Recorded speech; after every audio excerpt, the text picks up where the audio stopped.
The message arrived when the city was still half awake, that strange hour when night hasn't fully let go and morning hasn't yet taken over. Haris Malik stood by his kitchen window, sunlight beginning to soften the edges of the buildings across the street, when his phone vibrated and changed the direction of his day forever. One private image from his neighbor. One simple question attached to it. And suddenly, the quiet life he had carefully rebuilt felt fragile again, as if a single breath could shatter it.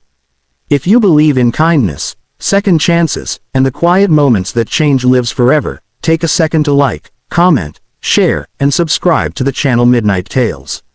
Your support keeps these stories alive. Haris had never thought of himself as someone dramatic. He was a systems analyst who worked from home, a man who liked order, morning routines, and predictable days.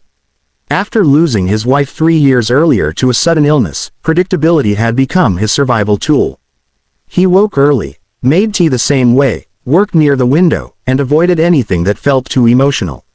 He smiled politely at neighbors, helped carry groceries, and kept his heart safely behind invisible walls. Grief had taught him that attachment was risky, and silence was easier. Across the hallway lived Zoya Rahman, a freelance interior designer who had moved in 6 months ago.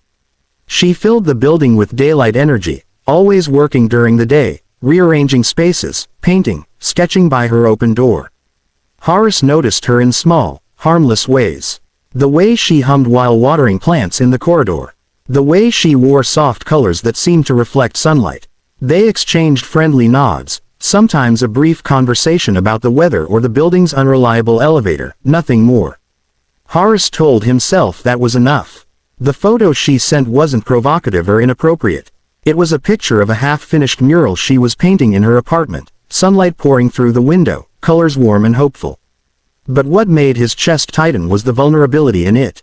The unspoken uncertainty. The quiet reaching out. The question attached felt less about the art and more about herself, about whether the effort she was pouring into something fragile mattered at all. Haris stared at his phone longer than he should have.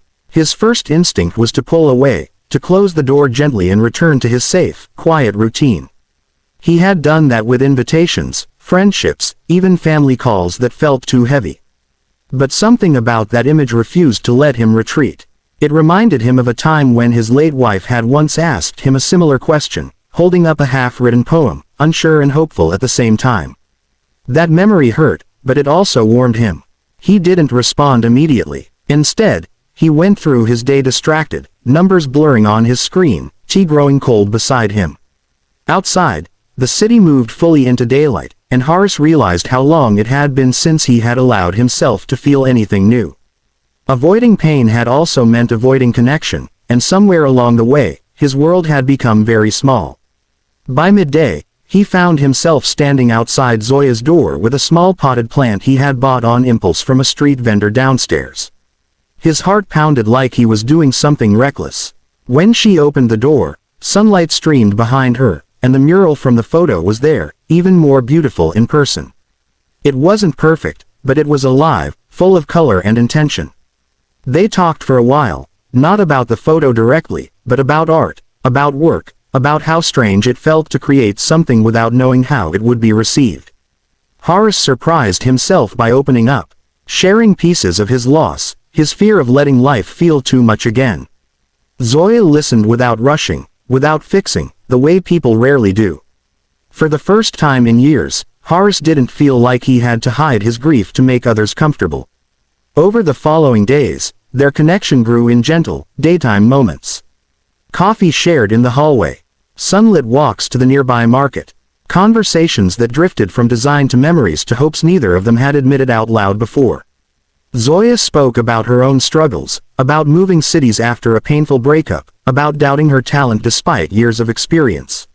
They were two people learning, slowly, that broken pieces didn't disqualify them from something beautiful. Haris noticed changes in himself. He slept better. He laughed more easily. The heavy silence in his apartment softened. He even moved his desk closer to the window, letting more light in, something he had avoided since his wife's passing. Grief was still there, but it no longer felt like a locked room. It felt like a part of him that could exist alongside new beginnings.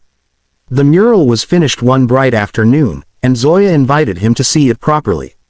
It was a story told in color, about loss, resilience, and quiet hope. Standing there, Horace realized the photo she had sent wasn't just a question about beauty. It was a question about worth, about whether vulnerability was safe, about whether someone would see her and not turn away.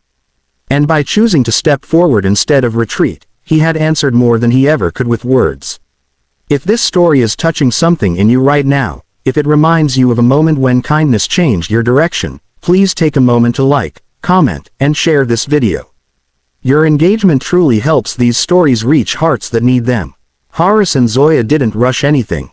They let their connection grow naturally, in daylight conversations and shared silences. There was no promise of perfection, no dramatic declarations, just the steady understanding that healing didn't mean forgetting the past. It meant allowing space for something new to exist beside it. Before the story ends, we have a special request for you. Please comment below and share what you think truly makes something beautiful in your own life. Because sometimes, all it takes is one honest question, one moment of courage, and one person willing to answer with care to turn an ordinary day into the beginning of something quietly extraordinary.